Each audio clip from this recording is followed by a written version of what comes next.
You and yours on tonight's Mark Steyn show. The Belgian Prime Minister threatens to crush the puny little United Kingdom like a bug. On the other hand, in Dublin, they're cowering lest London decide forcibly to re-annex the joint. The kinky fantasies of Euro nutters. What else is up? Well, AstraZeneca is still frosting us out on victims of the vaccine. Sajid Javid is giving us the bum's rush. The NHS vaccine hotline redirects us to their answering machine on Rockall.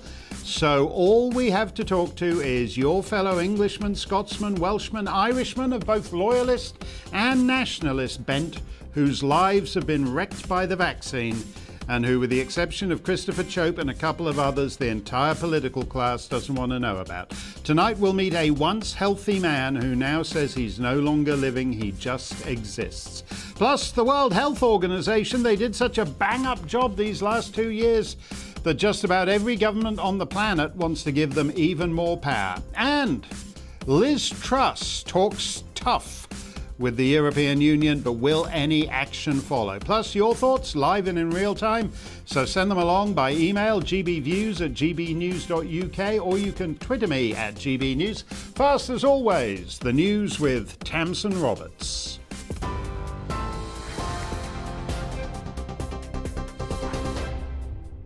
Mark, thank you. Good evening from the GB newsroom. Police have issued 50 additional fines as part of their investigation into Downing Street and Whitehall lockdown parties. The Prime Minister has confirmed that neither he nor his wife have received a second fine. Boris Johnson, his wife Carrie and Chancellor Rishi Sunak were hit with fixed penalty notices last month. It brings a total number of fines to more than 100. Health Secretary Sajid Javid says the investigation has to be allowed to run its course. Lockdown rule breaking, whether it's in Number 10, it's in Durham, it's more than embarrassing. It's something that the Prime Minister and others have rightly apologised for, both to Parliament, to the British people, more importantly. And it's right that wherever the police think that they need to investigate this, that they are allowed to just get on with their job. Tackling the global cost of living pressures was top of the agenda at the Cabinet meeting in Staffordshire today. Speaking from Stoke-on-Trent, the Prime Minister said the laws announced in the Queen's speech will allow him to tackle the issues driving up prices, particularly the rising cost of energy. The crucial thing that we're doing is making sure that we steer the economy through the post-COVID aftershocks with continued high-wage, high-skill employment. Russia's foreign ministry is warning it'll be forced to retaliate with military steps if Finland joins NATO.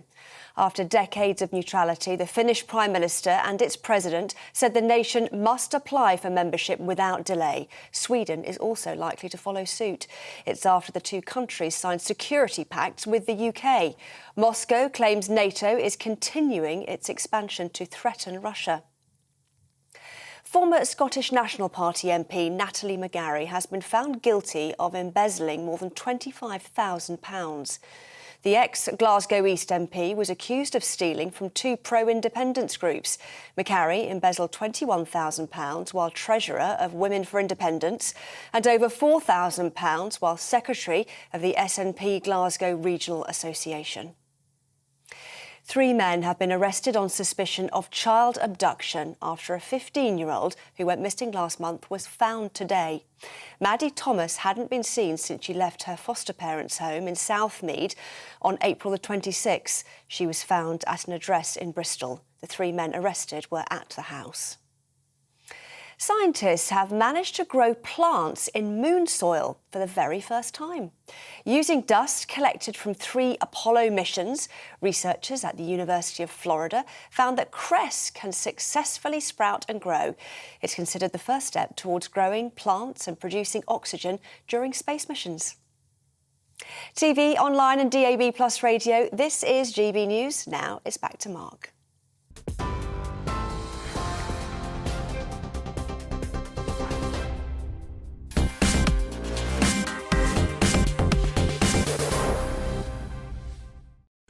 Thank you, Tamsin. So they can grow watercress on the moon. You know what that means? There's going to be an even crazier lurch towards net zero. because everything will be able to grow on the moon. Welcome to a new regular feature here on the Mark Steyn Show. Today in Bonkers World. We're currently supposedly negotiating with the European Union over this ghastly Northern Ireland protocol. We're negotiating with them because they're such reasonable people, negotiating in good faith and looking for compromise, aren't they? Anyway, today the Prime Minister of Belgium. Have we got the name of the Belgian Prime Minister yet? I told you to look him up in Who's Who in Belgium. No, not the Walloon edition, you idiots, the Flemish edition. Come on, the Prime Minister of Belgium? That's quite a big deal in parts of Belgium. I mean, he can get a good table in several restaurants in Brabant. Come on, what's his name? Alexander De Croo, thank you. Alexander De Croo.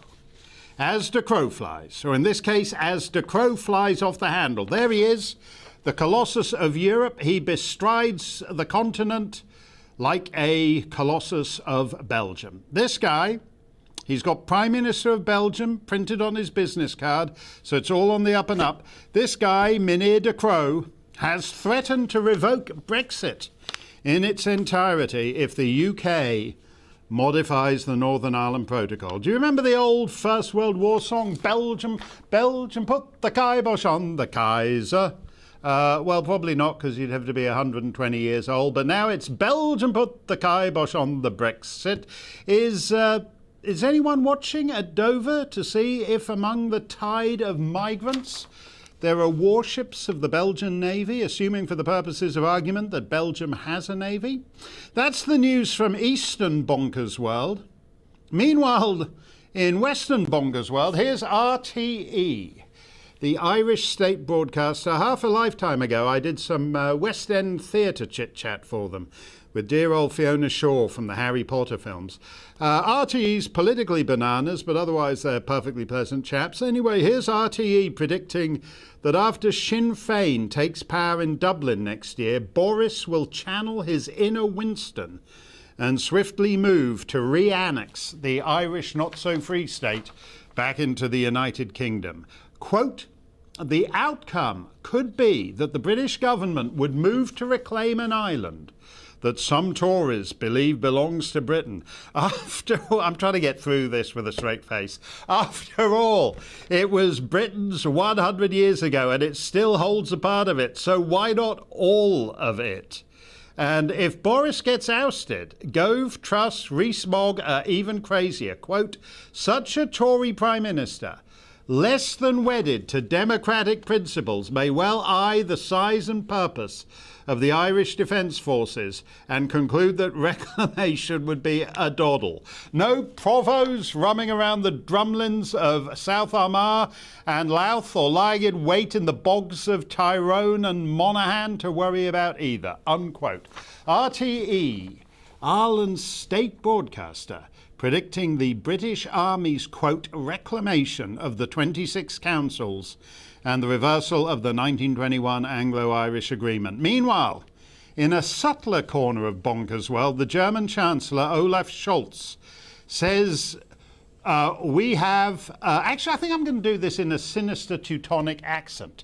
Herr Scholz says, we have found a good way for Northern Ireland. We, that's the Germans and this Belgian warmonger, have found a good way for Northern Ireland.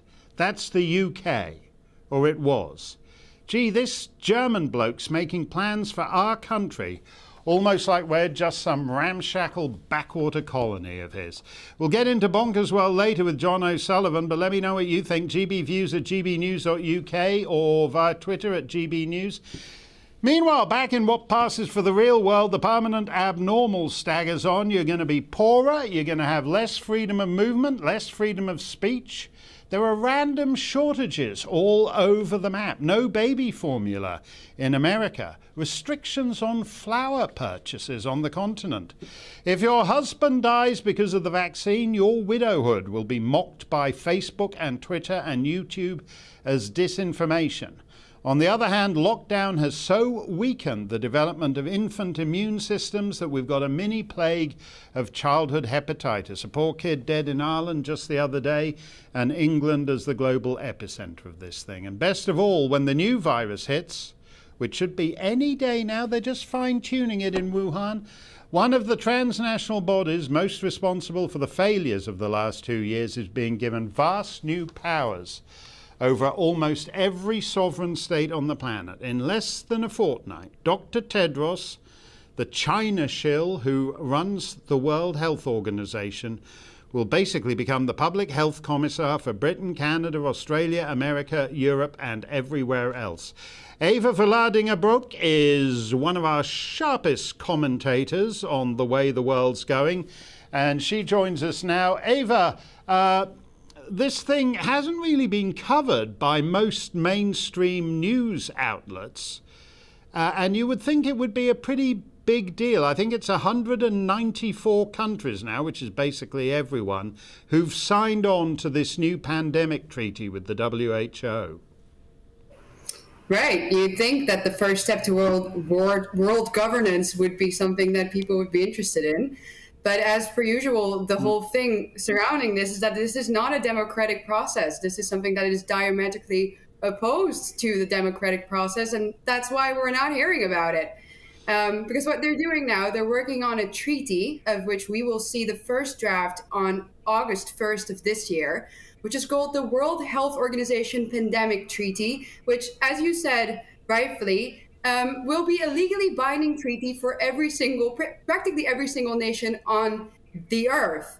So once a new pandemic hits, and those are their words, not mine, we will have a united response to how to deal with the pandemic, meaning that there will be this organization that is not democratically elected, that we didn't vote for. We don't even know exactly who is in it or who we can hold accountable for the things that they will impose on us, is going to basically create laws that will decide how our respective nations are going to respond to a new crisis, a new pandemic.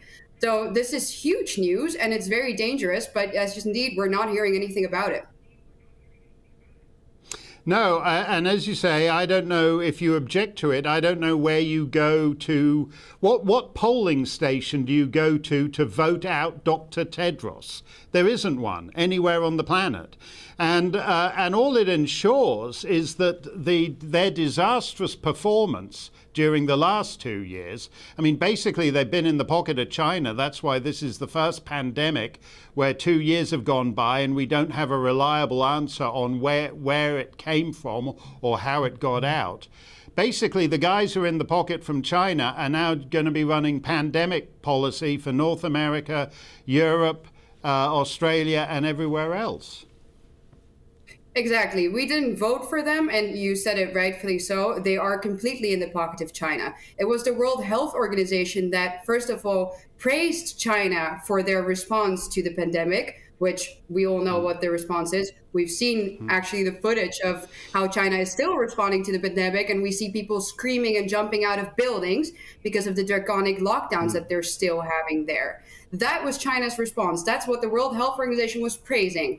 The other thing is an interview that we've seen with an official from the World Health Organization that has responded very vaguely to whether Taiwan had a good response to the pandemic, because obviously Taiwan is not something that you want to talk about if you're in China's pockets. And what they've also done is they have very much so, they've told China that they can do the research for the origin of the virus. So yeah, is China going to incriminate themselves? I don't think so. So the ties with China are very clear. Lockdowns will definitely probably be something that we can see in this treaty as one of the responses, of course, to the new pandemic. It's almost like the holy trinity of the world governments is a lockdown, vaccine, and surveillance app.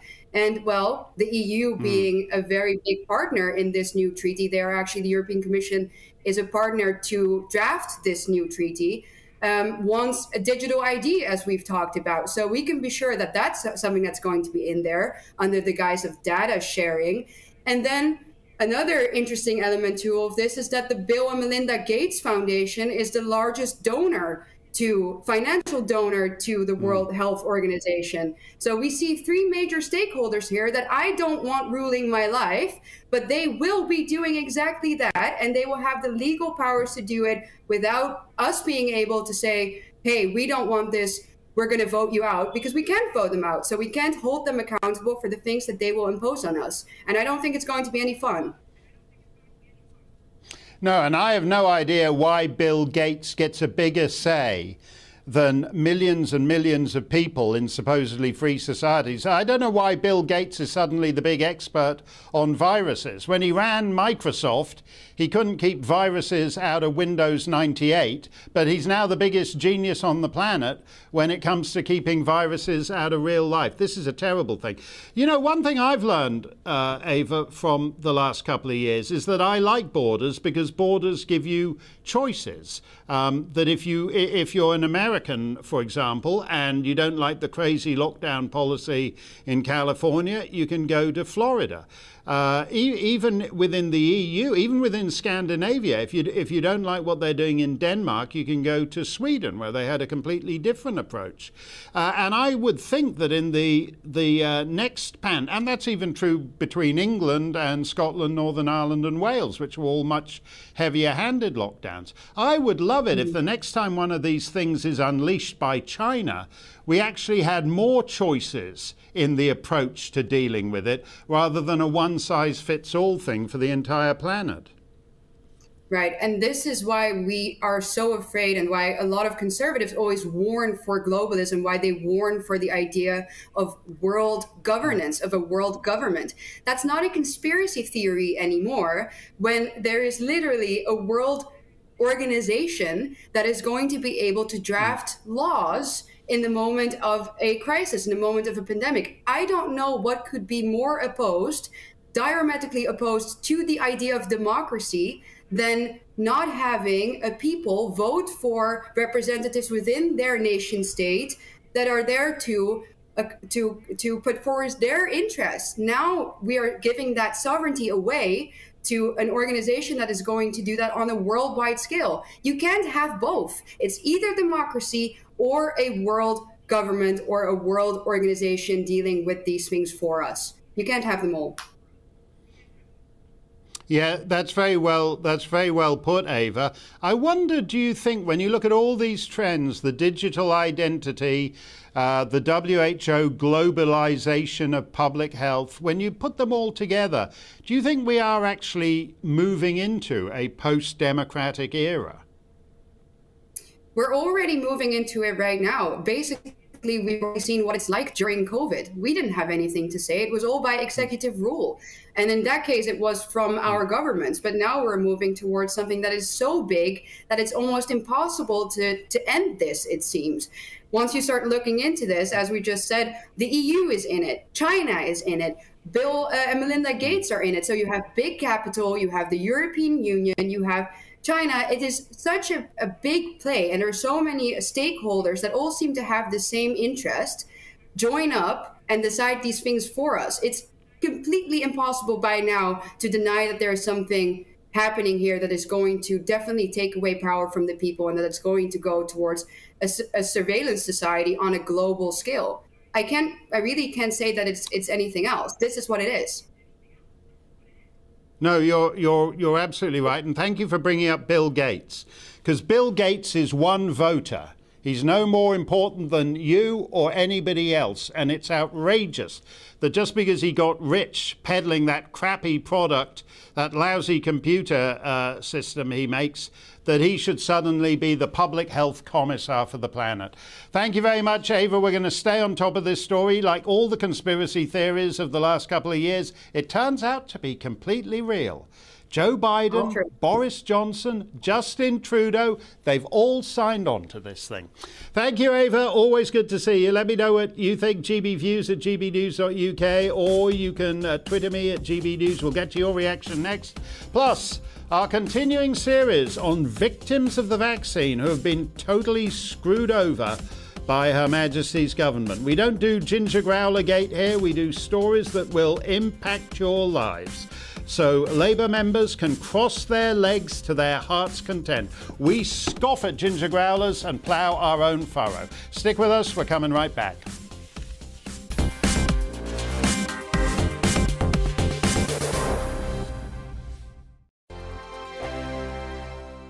Hello, I'm Michelle Dewberry, and you can join me every weekday 6 till 7 on Jubes and Kerr. Me and my panel will get stuck right into the day's events, and I can tell you, in fact, I can warn you, expect some robust debates, some strong opinions and perspectives from both sides of the fence. It's about you at home as well. I love to read out all of your comments, or at least as many as I can. So join me, Michelle Dewberry, Monday to Friday, 6 till 7 on Jubes and Kerr.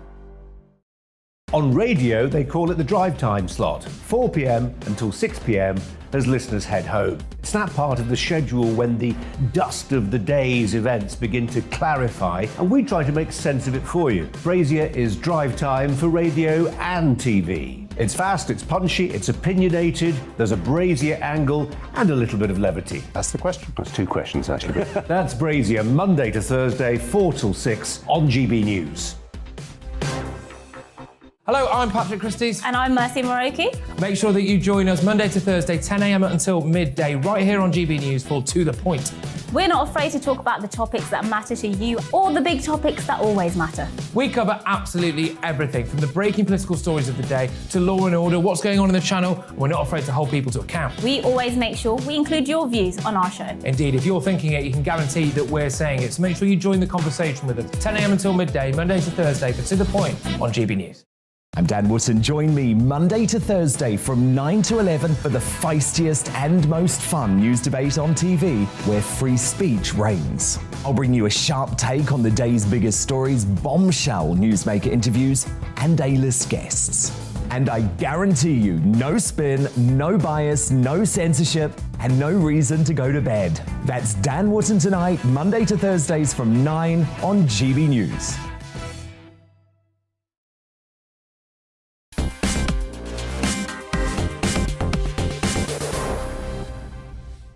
Let's get to your take. Do you trust the World Health Organization with your health? David says mandatory jabs, never. I think we're going to have to give you an extra strong shot, David. Just roll your sleeve up. You're being a bit difficult about this. John says, I don't even trust my doctor. Well, no, I don't honestly blame you. A lot of doctors turn themselves into propagandists over the last couple of years, and that was not a good idea, not for a lot of their patients. Pleiades says, no, I do not trust the WHO with my health or anything else. I'm having trouble still believing in the NHS. You do have to believe in them. That's a good way to put it, because you can't get hold of them. It's a bit like Father Christmas or the Easter Bunny. You have to believe because they're only available one day a year or something. Ready Mix says, I trust none of them and never will again. What they've done to this country and the people of it is beyond belief. The lunatics need to be stopped. There has been a huge breakdown in public trust. And so when people mock, conspiracy theorists and all the rest of it, well, you should have thought about that before you tried pulling a lot of this stuff. That's the big story of the last 2 years. There are people who will never trust any official spokesman again, least of all some crappy little bought and paid for China shill like Dr. Tedros and even some of his deputies. There's a Canadian guy on there who refused, as Ava was referring to, wouldn't even answer a question about Taiwan because he's so in China's pocket that he doesn't even recognize the existence of Taiwan. The World Health Organization, the Peking Health Organization. They're just gone global.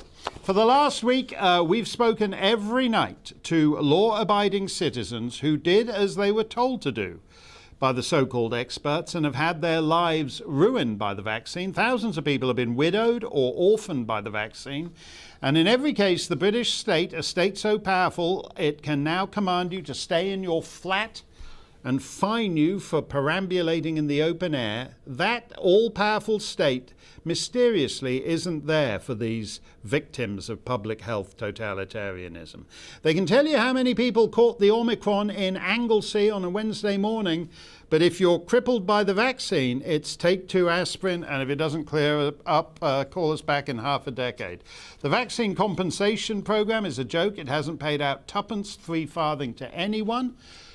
We have sent AstraZeneca copies of coroner's certificates for every single person declaring that the deceased was killed by their vaccine, but AstraZeneca decline even to respond. They'll show up to get their knighthoods and damehoods or to be fawned on by Philip Schofield, but other than that, they've checked the no publicity box. Sajid Javid can't come on this show because he's washing his hair, but he said he'd give us a written response, and he still hasn't. So we can't put the other side of the story because mysteriously, very mysteriously, the other side won't give us the time of day. The other side has had facial reconstructive surgery and is in the witness protection program. So all we have to talk to are your fellow citizens who have been abominably treated by the new biosecurity state. And at GB News, we tell their stories because nobody else does. Adrian Walker was a fit and healthy 47-year-old, a member of a running club, a semi-pro football referee. He's a taxi driver, or he was. He got the jab on February 16th last year, and he drove his cab for the very last time 10 days later. Adrian joins us now. How are you feeling, first of all, Adrian? How are you doing these days?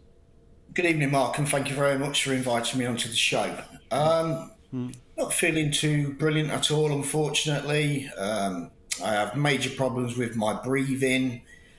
On a good day, I can walk 200 yards and I'm completely out of breath. And on a bad day, I can't even walk 50 yards. When I think I used to be able to run a marathon in under 4 hours, and now some days I can't even get to the shop at the end of the road. Yeah, it's not good. That's absolutely incredible. So you were a marathon, and a very accomplished marathon runner. You could run it in under 4 hours, and now just going a couple of hundred yards, walking a couple of hundred yards. You can't walk and talk at the same time, I understand. No. If you was walking alongside me down the street, I couldn't have a conversation with you because I just physically cannot walk and talk at the same time. It's debilitating, you know. I did the right thing. I had my vaccine. Never expected to have any side effects of it.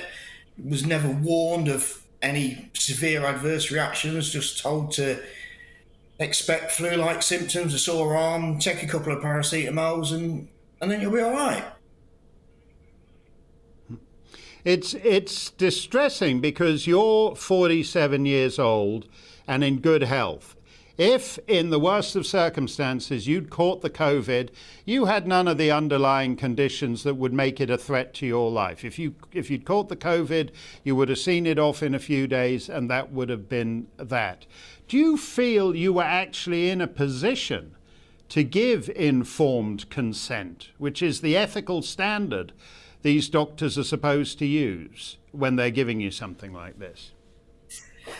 Well, I think part of the issue was that, excuse me, when I was admitted to hospital and I was then treated and diagnosed with a condition called VITT, which is VIT, which is vaccine-induced thrombocytopenia.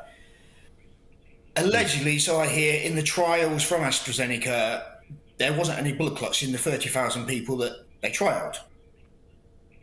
With the amount of vaccines that were given from AstraZeneca and the amount of cases there is in the UK, they worked out roughly somewhere in the region of 1 in 60,000. And when you think there was 441 known cases reported on the government's MHRA website, and sadly 79 of those people died. And I was nearly number 80. I was incredibly close. My haematologist told me that if I wasn't as fit and healthy as I used to be, there is no way I would have survived. He said that the amount of medication that he gave me to keep me alive would have killed a lot of people because the bodies just wouldn't have tolerated it. And you know, I'm lucky to be here, and I'm fortunate to be here. Well, you use this expression VIT, which we're now becoming more and more familiar with. We weren't with before. The first two letters of that, of the vaccine-induced thrombosis. Thrombosis is pretty serious. It's blood clots. It's about as serious as you can get. And when they say vaccine-induced, it's a little bit more than that, isn't it? Because vaccines all have risks. But in this case, the vaccine's being touted by the most powerful figures in the government, from the Prime Minister down, and you're being told to get it even if you don't medically need it. So it's not really vaccine induced. It was sort of induced by a general hysteria by which people who have no need of a medical procedure are made to take that medical procedure. Yeah, I mean, I wasn't concerned at all with myself getting COVID. I was more concerned that if I did get COVID and maybe give it to my mother, who would be classified as being vulnerable. Plus, within my job, very often I would be transporting vulnerable children. So I did it more to protect them, because that's what we were told: protect others. You know, I wasn't worried about myself. You know, I basically did what the government was asking us to, and basically what society was expecting us to do. You know, and ironically, I always said that I wanted, out of any of the vaccines, the Oxford AstraZeneca vaccine, because of how well respected Oxford University is. It's world renowned, and it has ruined my life. And you, thankfully, and GBNews have given us the opportunity to air our stories, because we've been ignored by the rest of the media, been ignored by the government. You know, there are people that are suffering that are yet to be diagnosed by medical professionals. There are people who are going to the GPs who've got burning sensation on their skin, tingling, swelling on their feet, eyesight problems and neurological problems. And unfortunately, many of them are not being listened to. And I almost feel fortunate in the fact that at least VIT is now recognised. The Guillain-Barré syndrome, there are 597 cases on the government's MHRA website, 495 of those from the AstraZeneca jab, and 102 cases from the Pfizer-BioNTech jab. And I know of one gentleman who has been in hospital now for over a year with GBS. And according to the government's MHRA website, with Guillain-Barré syndrome, they are admitting a link, but they have not yet said causation, which will be key in those people, hopefully, further down the line, duly receiving some compensation through the government's vaccine damage payment scheme, which, to be honest with you, has been virtually a disgrace. I applied in June. 9 months later, they finally requested my medical records. You know, we're having to go public and speak to people like yourselves now because we're not being heard. There's a documentary coming out next week, and that's called A Letter to My MP. And again, features people who are vaccine injured of all different backgrounds, that we did the right thing, but we're being left to suffer, and it's not right. No, you're absolutely correct about that. I understand, in fact, that this whole vaccine payment scheme is rubbish. It's a fraud. It's a fraud. They had hardly any people actually looking at these things, as you say. You write to them, they get back to you 9 months later saying, can you send in your medical records? That's very helpful. I gather you're in a position where you might have to sell your house just to keep body and soul together. when I first became ill, I was admitted to hospital on the 1st of March. So 13 days after I had my vaccine, I was admitted to hospital. 7 days later, my wife was called into hospital and told that this could be the end of life. And I knew when the nurses told me that my wife had been invited to come in what it meant. And, and thankfully I've pulled through. And, to have to wait 9 months for them to request my medical records when it's written in black and white from the day that I left the hospital, it was there to be seen, it's proven it's a recognised condition. I think just disgraceful. And they said they would update us on things. So I only found out that they'd requested my medical records when I contacted them in the middle of March and asked for an update. And I've just been checking my emails earlier tonight, and it was the 21st of March when I got an email from them saying we'd requested your medical records on the 3rd of March and you should have received a letter from us. So I then responded with, unfortunately, I haven't received a letter. Please, could you send it to me in electronic form? And then when they sent me the letter, they got my address correct. They had got my name wrong. They had written the surname as Mitchell and not Walker. So I then had to send a further email double checking that they'd used the correct name when they requested my medical records. What was the surname they used? They used the surname Mitchell, and my name is Walker. Yeah. Adrian Mitchell was he was a terrible left-wing poet who died a couple of years ago. That's how they think, these guys. It's an absolute disgrace. Thank you very much, Adrian, for talking for talking to us. You're not alone. There are stories like this that are all different, but at a certain point are all the same in respect to the heartlessness and uselessness of the British state. All these stories are the same. They're all different, but they're all the same when it comes to the uselessness of the state. I'm getting sick of Sajid Javid not wanting to talk about this or not responding to our questions. I'm getting sick of AstraZeneca not even acknowledging that we've written to them multiple times. I don't want to have to do that cornball thing where you get a big microphone with GBNews on and you have to go to the AstraZeneca headquarters, there it is, and stand outside the front door to doorstep the idiot chairman on the way home. They're all happy to turn up for their knighthoods and damehoods, and they've all gone quiet now. Thank you very much, Adrian. We're going to stay on this. It's pathetic.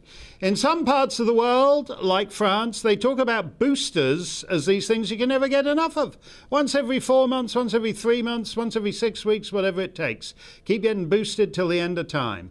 That actually does not meet the definition of a vaccine. It's closer to Viagra. You take you get the shot, and you have to make use of it within 6 hours before it wears off. It's a treatment for a chronic health condition that the person getting jabbed doesn't have. And it should be obvious that it's not going to work. But some are shocked by ABC television in America. That's about as boring and bland and mainstream as you can get. It makes This Morning on ITV look edgy. Anyway, ABC's chief medical correspondent, Dr. Jennifer Ashton, was on Good Morning America. And our immune response, remember, is not just about antibodies. It's about that T-cell response also, which you can't really measure as well as just a pure antibody level. And it's about whether or not they're blocking or neutralizing antibodies to the variant that we're seeing. So when people hear these headlines, they shouldn't be surprised. Yes, of course, you're going to get a surge in your antibody levels, but how long that lasts is the issue. And it's certainly not just about more boosting for everyone. People who have high antibody levels, there's the potential. I want to underscore the potential. We haven't seen any evidence of this immune phenomenon known as tolerance, where if you already have high antibody levels and you get another booster, that your immune system can start to say, well, what am I needed for, and can kind of start to shut down. So if you're in that So getting this booster shot weakens and actually harms your body's natural response.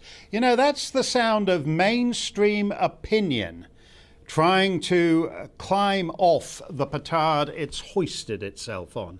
Leilani Dowding joins us now. You know, Leilani, you mentioned to me just a couple of weeks ago, you can go and lie on a beach in Spain because you're not vaccinated. I mean, that's actually not a small thing. You've lost your right to freedom of movement because of a medical procedure you have no need for.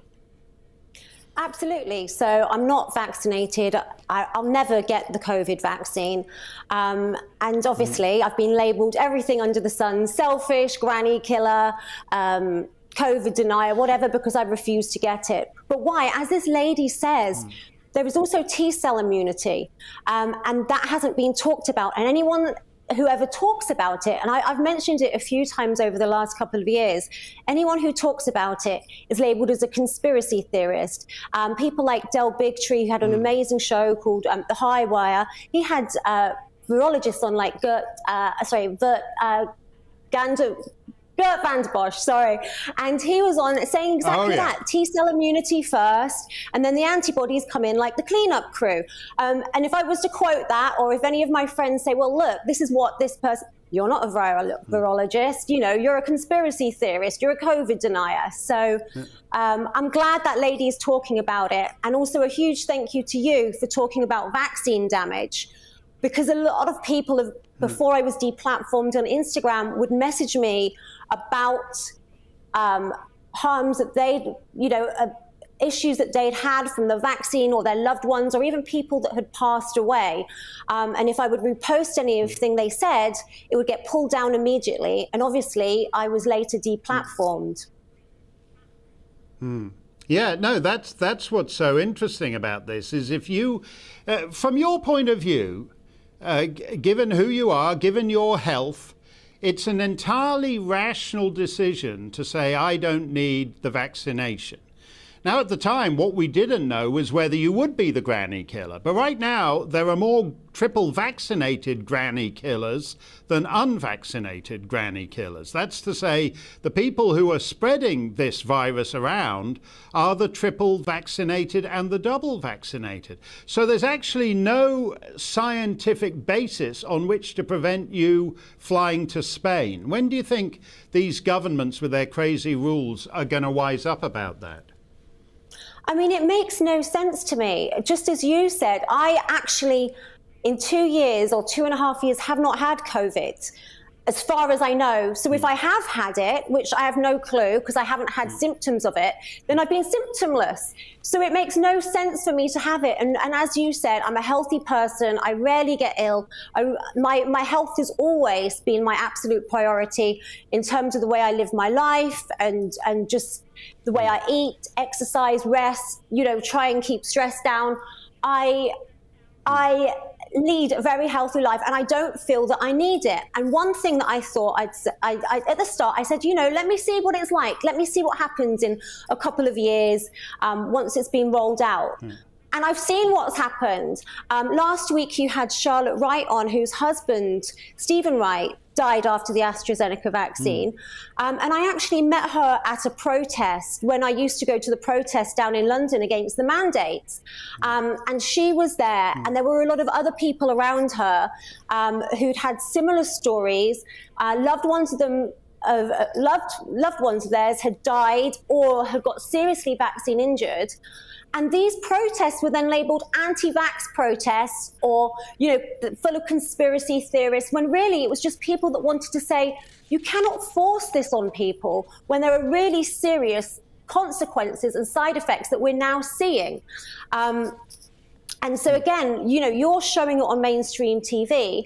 I showed my parents on social media, Instagram, this young girl, Maddie Degare, who was part of one of the trials for one of the vaccines, who's now in a wheelchair. She's 14 years old. And my mum said to me, she goes, no, I don't believe that. It's not on mainstream TV, so it can't be true. And I said, but no one's allowing these people a voice. They're being completely gaslit. Yep. They're not acknowledging the injuries they're having.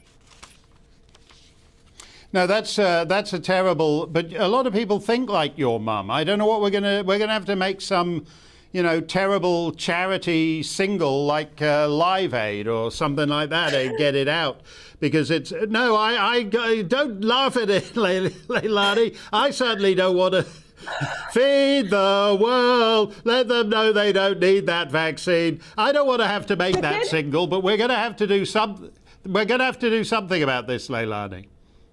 Well, the good thing is that she does tune into you and Dan Wootton, so I'm hoping that she'll see this and realise that what I've been trying to say for the last 2 years, and all these videos of these poor people that have neurological disorders and their faces have got Bell's palsy, or they've got eyesight issues now. Hopefully, after seeing this, a few more people might wake up and understand that the mainstream is really hiding a lot of this information, with these banners, and then social media is putting banners on people and fact checking them, saying it's harmful, dangerous information. No. I'm done with all that. I'm done with all that. This is a disgrace. These aren't statistics. These are real people. These are widows, these are children, these are perfectly healthy, young, middle-aged men and women who are now crippled, and as Adrian says, are no longer living, they're just existing. Thank you very much, Leilani. Dan has been on this, and we are gonna stay on this. It's always great to see you. Stump the Steyn looms, GB Views at GB News. Also coming up, John O'Sullivan on that Belgian Prime Minister threatening to take the tire iron to Brexit. All coming up. Stick around.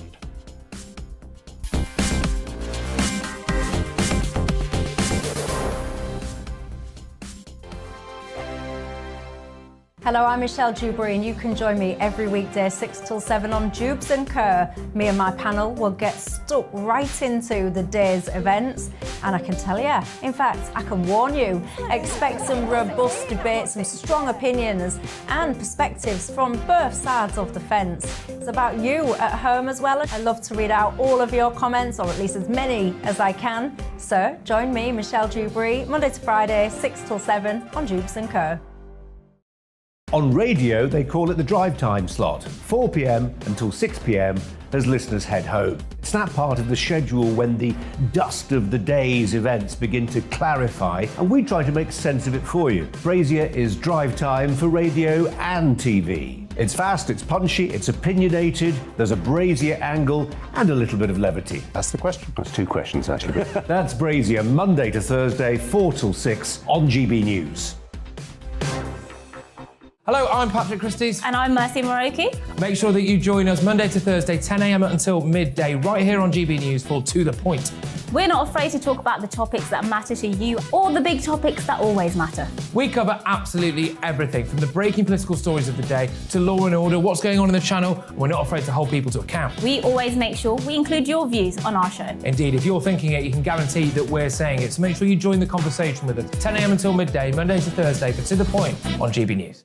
I'm Dan Wootton. Join me Monday to Thursday from 9 to 11 for the feistiest and most fun news debate on TV, where free speech reigns. I'll bring you a sharp take on the day's biggest stories, bombshell newsmaker interviews, and A-list guests. And I guarantee you, no spin, no bias, no censorship, and no reason to go to bed. That's Dan Wootton tonight, Monday to Thursdays from 9 on GB News.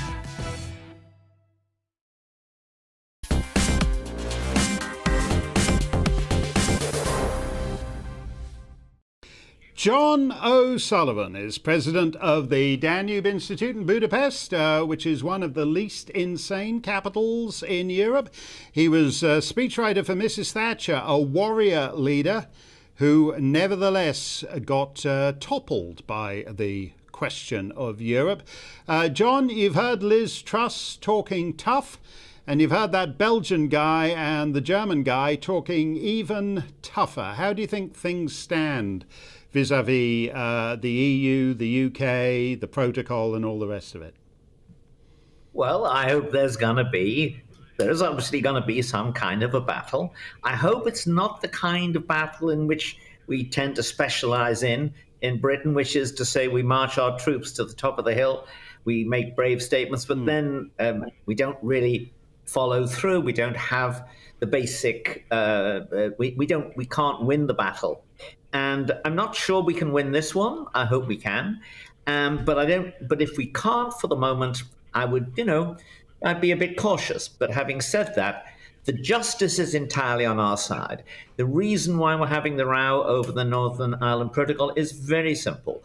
That in the first instance, the Irish government wanted to embarrass us. They wanted to raise the price. But both the EU and the Irish government wanted to raise the price of Brexit for us in the hope that we'd accept something less.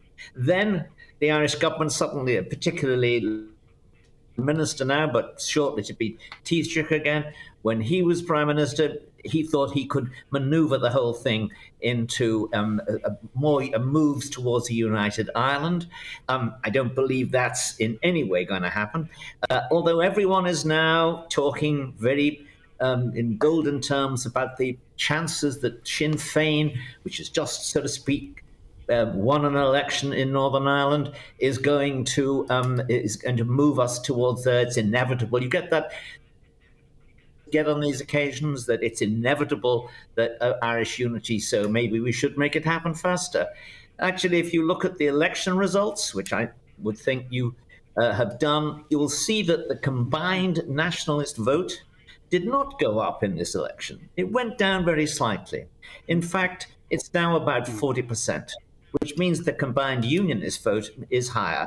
And so the key kind of all these pressures are designed to break our will. And if we don't stand up to the tough talk now, if we don't stand behind that, and then I don't think frankly, I wouldn't engage in the process and the battle if I didn't think we could win it. And I wonder whether that's the case. Well, it's interesting. The Prime Minister has had a good war as far as Ukraine's concerned, where he's been a very tough hombre, and he's fantastically protective of Ukraine's national borders. I was interested to hear Liz Truss say this is a matter of internal peace and security for the United Kingdom. And she's quite right, because actually this stupid protocol is coming close to destroying the Belfast Agreement, whatever you may think of that, and is leading all kinds of people in Northern Ireland to maybe consider that they better get ready, because blowing the bombs off the legs off grannies at bus stops is going to be coming back into style. So the question is whether the government actually has the will to just say, we're not going to be insulted by pipsqueak Belgian prime ministers. We're not going to have the Lion of Ukraine, Boris Johnson, insulted by some Belgian nobody's ever heard of. To hell with you, the protocol's gone. In the end, do they have the will to do that?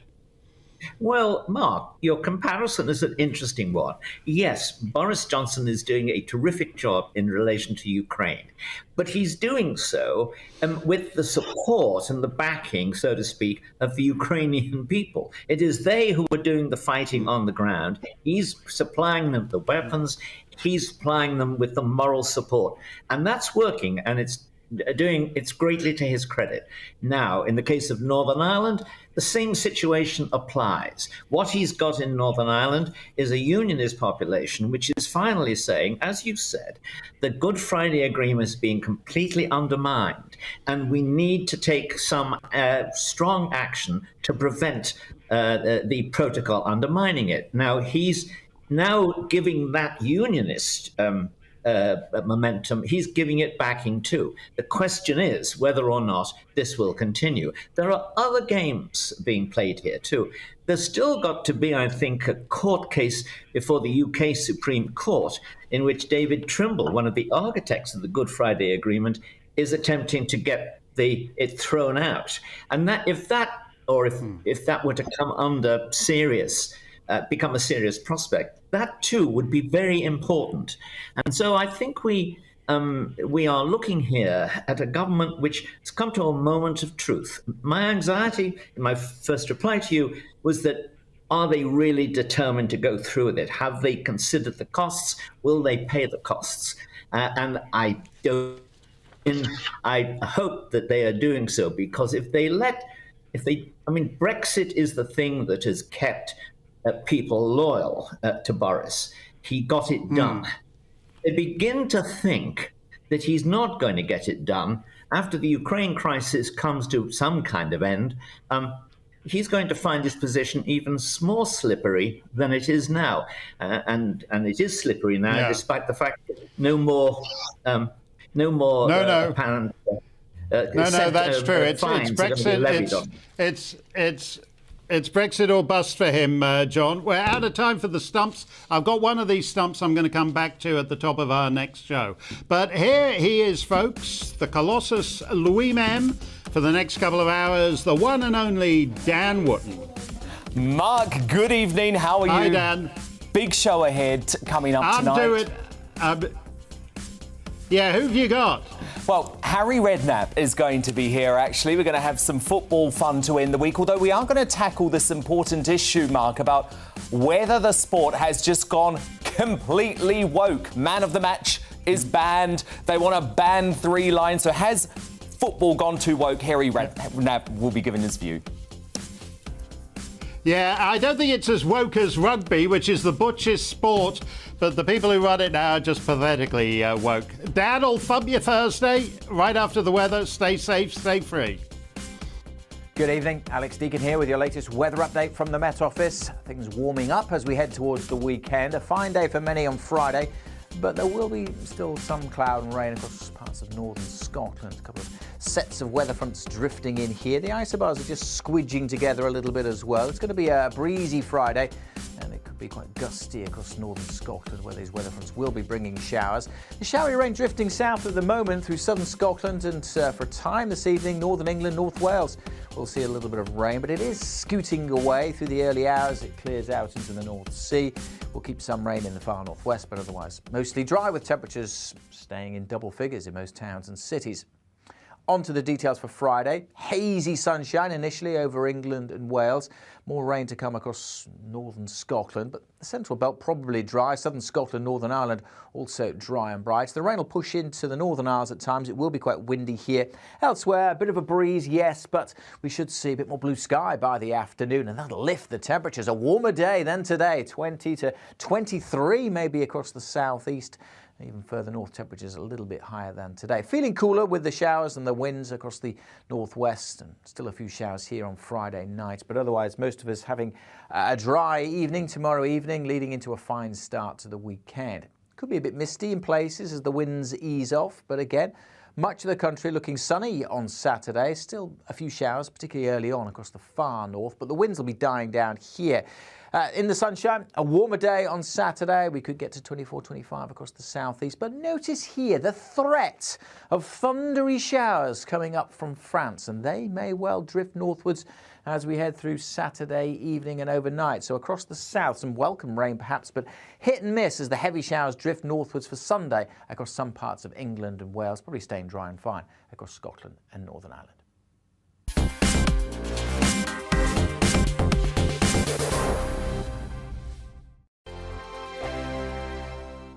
Hello, I'm Michelle Dewberry, and you can join me every weekday 6 till 7 on Jubes and Kerr. Me and my panel will get stuck right into the day's events, and I can tell you, in fact, I can warn you, expect some robust debates, some strong opinions and perspectives from both sides of the fence. It's about you at home as well. I love to read out all of your comments, or at least as many as I can. So join me, Michelle Dewberry, Monday to Friday, 6 till 7 on Jubes and Kerr. On radio, they call it the drive time slot, 4 p.m. until 6 p.m. as listeners head home. It's that part of the schedule when the dust of the day's events begin to clarify, and we try to make sense of it for you. Brazier is drive time for radio and TV. It's fast, it's punchy, it's opinionated, there's a Brazier angle and a little bit of levity. That's the question. That's 2 questions, actually. That's Brazier, Monday to Thursday, 4 till 6 on GB News.